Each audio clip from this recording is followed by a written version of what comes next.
Kumaraswamy versus ಈಗ DK Shivakumar pen drive ವಿಚಾರ ಈಗ ಸಮರ ಸಾರ್ತಾ ಇರುವಂತ ಕುಮಾರಸ್ವಾಮಿ ಅವರು ಹೇಳ್ತಾ ಇದ್ದಾರೆ. ಪೆಂಡ್ರೈವ್ ಬಿಡುಗಡೆ ಹಿಂದೆ ಮಹಾನಾಯಕನ ಕೈವಾಡ ಇದೆ ಅಂತ ಎಚ್ ಡಿ ಕುಮಾರಸ್ವಾಮಿ ಆರೋಪವನ್ನು ಮಾಡ್ತಾ ಇದ್ದಾರೆ.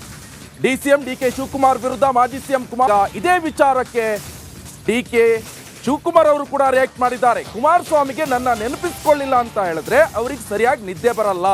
ನಾನು ಸಿಡಿ ಇದೆ ಪೆಂಡ್ರೈವ್ ಇದೆ ಅಂತ ಹೆದರಿಸಿಲ್ಲ. ಕುಮಾರಸ್ವಾಮಿ ಆರೋಪಕ್ಕೆ ಈಗ ಡಿಕೆ ಶಿವಕುಮಾರ್ ತಿರುಗೇಟನ್ನು ಕೂಡ ಕೊಟ್ಟಿದ್ದಾರೆ. ಮಹಾನ್ ನಾಯಕರು, ಕಾಂಗ್ರೆಸ್ನ ಮಹಾನ್ ನಾಯಕ, ಕಾಂಗ್ರೆಸ್ನ ವರ್ಕರ್ಸ್ಗಳನ್ನು ಪ್ರತಿಭಟನೆ ಮಾಡಿಸಿರ್ತಕ್ಕಂಥದ್ದು ಇದೆಯಲ್ಲ, ಮಹಾನ್ ನಾಯಕರು, ಕಾಂಗ್ರೆಸ್ ನಾಯಕರು ಮಹಿಳೆಯರಿಗೆ ಯಾವ ಮಟ್ಟದ ಗೌರವ ಕೊಟ್ಟಿದ್ದಾರೆ, ಆ ಮಹಿಳೆಯರ ಬದುಕನ್ನು ಯಾವ ರೀತಿ ಇವತ್ತು ಬೀದಿಗೆ ತಂದಿದ್ದಾರೆ, ಅದೆಲ್ಲವನ್ನು ಚರ್ಚೆ ಮಾಡಬೇಕಾಗಿದೆ. ಇಲ್ಲಿ ಇಲ್ಲಿಯ ಈ ಪ್ರಕರಣದಲ್ಲಿ ಇರ್ತಕ್ಕಂಥ ಪ್ರಮುಖ ಆರೋಪಿಯ ಸತ್ಯಾಸತ್ಯತೆ ಹೊರಗೆ ಬರತಕ್ಕಂಥದ್ದು ಒಂದು ಭಾಗ. ಈ ಪ್ರಕರಣದಲ್ಲಿ ಯಾವ ರೀತಿಯಲ್ಲಿ ಪೆನ್ ಡ್ರೈವ್ಗಳು ಸರ್ಕ್ಯುಲೇಟ್ ಆಯಿತು, ಸರ್ಕ್ಯುಲೇಟ್ ಮಾಡಿದಂಥ ಮಹಾನ್ ನಾಯಕ ಯಾರು, ಯಾವ ಕಾರಣಕ್ಕೋಸ್ಕರವಾಗಿ ಅದನ್ನು ಸರ್ಕ್ಯುಲೇಟ್ ಮಾಡಿದ್ರು, ಎಷ್ಟು ತಿಂಗಳ ಹಿಂದೆ ಆ ಮಹಾನ್ ನಾಯಕನಿಗೆ ವಿಷಯಗಳೆಲ್ಲ ಗೊತ್ತಿತ್ತು, ಇದನ್ನೇ ಇಲ್ಲಿರ್ತಕ್ಕಂಥ ಪ್ರಶ್ನೆ. ನನಗೆ ನೋಡಪ್ಪ, ನಮ್ಮ ಬಳಿ ಇದ್ದಿದ್ರೆ ನಮ್ಗೆ ಗೊತ್ತಿದ್ರೆ ಇದು ಇನ್ನೂ ದಿನ ಏನೋ ವಿಚಾರ ಬರಬೇಕು. ಇದು ಇವತ್ತು ಅವ್ನು ಮಾತಾಡ್ತಾ ಇದ್ದೆ, ಅವನ ಮೇಲೆ ಏನಾದ್ರು ಬೀಳ್ತಾರೆ ಅಂತ ಏನೋ ಅವ್ನು ಮಾತಾಡ್ತಾರೆ.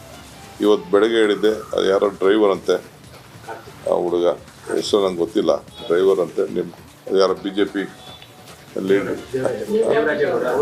ಮಾಡಿದ್ದಾರೆ ಅಂತ ನನಗೆ ಫೋನಲ್ಲಿ ಹೇಳಿದ್ರು. ಬಟ್ ಆ ಪೇಪರ್ ಟಿವಿಲಿ ಬರ್ತಾ ಇದೆ, ಎಲ್ಲ ಟಿವಿಲಿ ಬರ್ತಾ ಇದೆಯಾ? ಬರ್ತಾ ಇದೆ ಅಂತ ಹೇಳಿದ್ರು.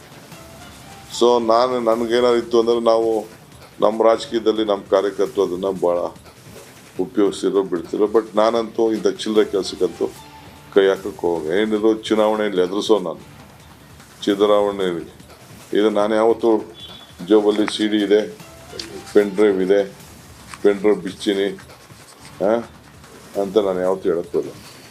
ಇದೇ ನೋಡಪ್ಪ, ಕರೆದಿದ್ದೀನಿ ನಾನು, ಪಾಪ ಅಲ್ಲಿ ಅಸೆಂಬ್ಲಿಗೆ ಬಾ ಅಂತ ಕರೆದಿದ್ದೀನಿ. ಅದು ನಮ್ಮ ಇವತ್ತು ಇದ್ದಾಗ ಯಾವ ರೀತಿ ಅವ್ರ ಬಗ್ಗೆ ಒಂದು ಕಣ್ಣಿಟ್ಟಿರಬೇಕು ಅಂತ ಹೇಳ್ತಕ್ಕಂಥ ಇಂಥ ನೀಚ ನೀನು ಇವತ್ತು ನಾಡಿನ ಹೆಣ್ಣು ಮಕ್ಕಳಿಗೆ ಗೌರವ ಕೊಡ್ತೀಯ, ಈ ರಾಜ್ಯದ ಹೆಣ್ಣು ಮಕ್ಕಳ ರಕ್ಷಣೆ ಮಾಡ್ತೀಯ.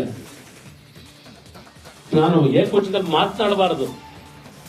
ಇವತ್ತು ಆ ಹೆಣ್ಣು ಮಕ್ಕಳನ್ನ ಬೀದಿಗೆ ತಂದು ನಿಲ್ಸಿದೆಯಲ್ಲ, ಭಗವಂತ ಒಳ್ಳೇದು ಮಾಡ್ತಾನೆ.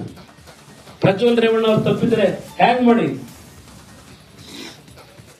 ಕುಮಾರಸ್ವಾಮಿಗೆ ನನ್ನ ನೆನೆಸ್ಕೊಳ್ಳಿಲ್ಲ ಅಂದ್ರೆ ಇವತ್ತಿಂದನೇ ಅಲ್ಲ, ಭಾಳ ವರ್ಷದಿಂದ